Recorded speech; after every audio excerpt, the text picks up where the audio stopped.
Si Justin Brownlee at Rondae Hollis Jefferson ay muling magtatagisan sa isang matinding laban habang umusbong muli ang isang matinding rivalry sa pagitan ng dalawang best imports. Pero alam mo ba na ito na ang ikaapat na pagkakataon na magtatagisan sina Brownlee at Hollis Jefferson kung saan may titulo na nakataya?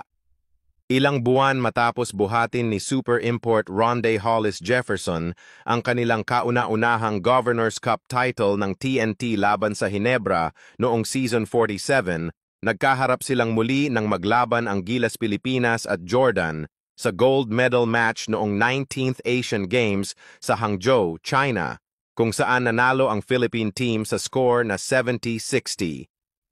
Ito ang nagtapos sa 61 years na pagkauhaw ng bansa sa kampyonato sa men's basketball sa kontinente. At isa sa mga kwento sa tagumpay na iyon ay si Brownlee na bumawi sa kanyang pagkatalo sa PBA Finals laban sa former NBA veteran.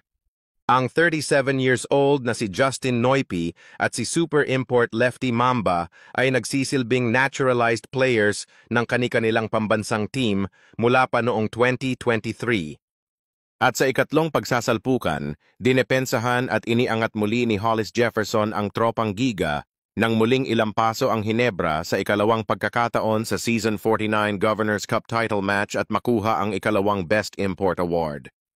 At ngayon, sila ay nakatakdang magsalpukan sa ikaapat na pagkakataon sa inaasahang mahigpit na laban habang ang Ginebra at TNT ay maghaharap sa PBA Season 49 Commissioner's Cup Finals.